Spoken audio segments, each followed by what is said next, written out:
my despair.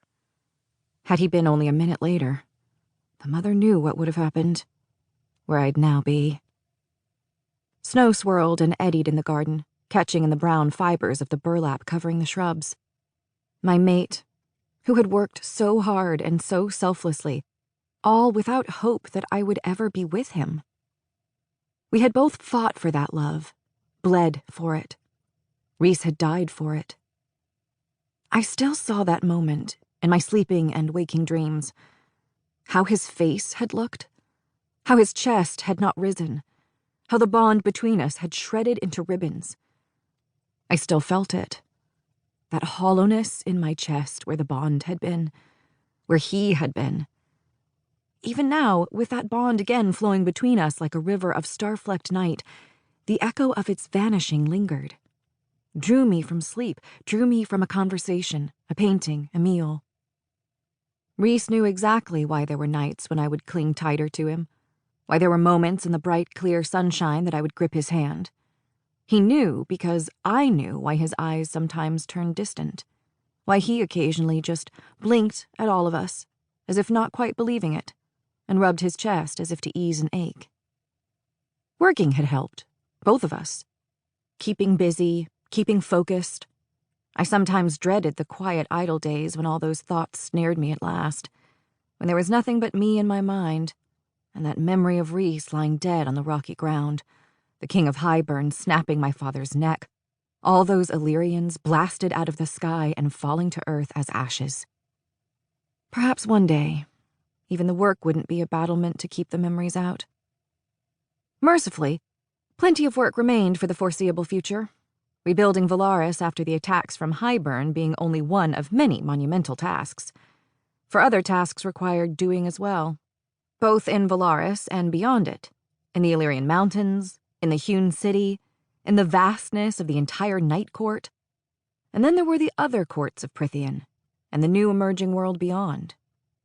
But for now, solstice, the longest night of the year. I turned from the window to Nuala, who was still fussing over the edges of her pie. "It's a special holiday here as well, right?" I asked casually. "Not just in winter and day, and spring." "Oh, yes," Nuala said, stooping over the work table to examine her pie.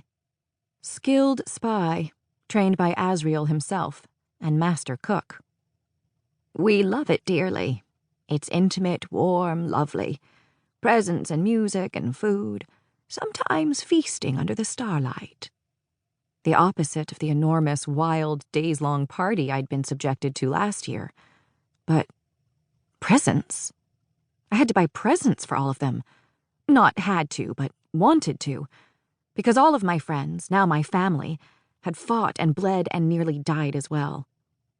I shut out the image that tore through my mind. Nesta, leaning over a wounded Cassian, the two of them prepared to die together against the King of Hybern.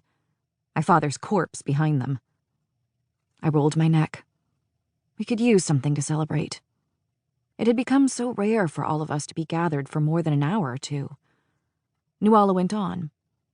"It's a time of rest, too, and a time to reflect on the darkness, how it lets the light shine." "Is there a ceremony?" The half-wraith shrugged. "Yes, but none of us go. It's more for those who wish to honor the light's rebirth, usually by spending the entire night sitting in absolute darkness." A ghost of a smirk. "It's not quite such a novelty for my sister and me, or for the High Lord." I tried not to look too relieved that I wouldn't be dragged to a temple for hours as I nodded. Setting my clean dishes to dry on the little wooden rack beside the sink, I wished Nuala luck on lunch and headed upstairs to dress. Caradwyn had already laid out clothes, but there was still no sign of Nuala's twin as I donned the heavy charcoal sweater, the tight black leggings, the fleece-lined boots before loosely braiding back my hair. A year ago I'd been stuffed into fine gowns and jewels, made to parade in front of a preening court who'd gawked at me like a prized breeding mare. Here, I smiled at the silver and sapphire band on my left hand, the ring I'd won for myself from the weaver in the wood. My smile faded a bit. I could see her, too. See Striga standing before the King of Hybern.